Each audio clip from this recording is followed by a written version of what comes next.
Kata Ustaz, ciri-ciri tetangga yang jadi kunci surga dan kebahagiaan. Cerita Iko Uwais yang dituduh melakukan pengeroyokan terhadap Rudi yang juga tetangganya, jadi sorotan. Rumah berdekatan dan kemudian ada masalah, membuat hubungan Iko Uwais dan Rudi memanas. Iko Uwais yang memakai jasa Rudi sebagai desainer interior merasa tidak puas dengan kinerja yang tak sesuai kontrak.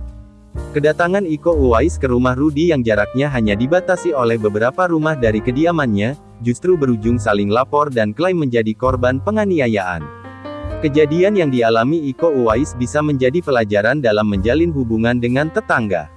Kata Ustaz kali ini membahas soal tetangga. Ustaz Syam El-Marusi, menjelaskan soal tetangga sebagai kunci surga dan kebahagiaan. Dia menjabarkan ciri-ciri tetangga yang bisa menjadi ladang pahala.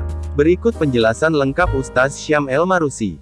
Ternyata tetangga yang jadi peluang pahala terbesar kita adalah tetangga paling resek. Kalau mau dapat pahala banyak bukan dari tetangga yang baik.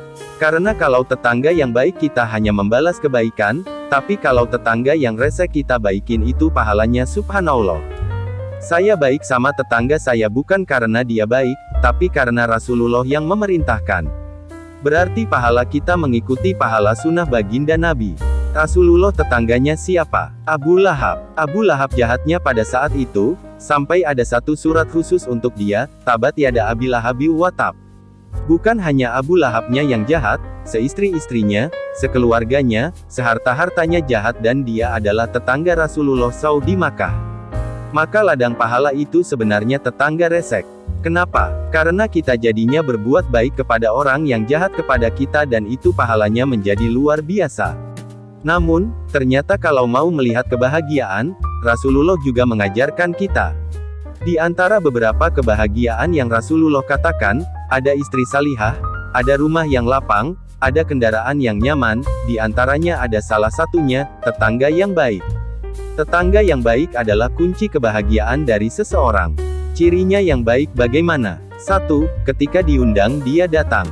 Kan banyak nih kalau yang undang konglomerat meski jauh dia datang, tapi kalau tetangganya yang mengundang kalau dia biasa-biasa saja dia nggak datang. Kedua, kalau kata baginda Nabi SAW bagaimana menjadi tetangga yang baik. Ketika engkau memasak dan kira-kira masakan itu tercium oleh tetanggamu, maka jangan biarkan mereka tidak mendapat bagian darinya. Maka berbagi daripada makanan kepada tetangga. Ketiga, menjenguk tetangga yang sedang sakit.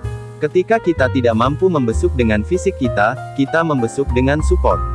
Subhanallah, ciri tetangga yang baik sudah tadi menjenguk tetangga ketika sakit, memberikan makanan, kemudian Rasulullah SAW menjaga yang namanya lisan kita daripada perbuatan yang jahat terhadap tetangga kita. Itu juga termasuk sunnah Rasulullah SAW. Iri itu biasa, namun yang salah adalah ketika mengungkapkan dengan kata-kata, lalu kita memfitnah, dan menjatuhkan tetangga kita.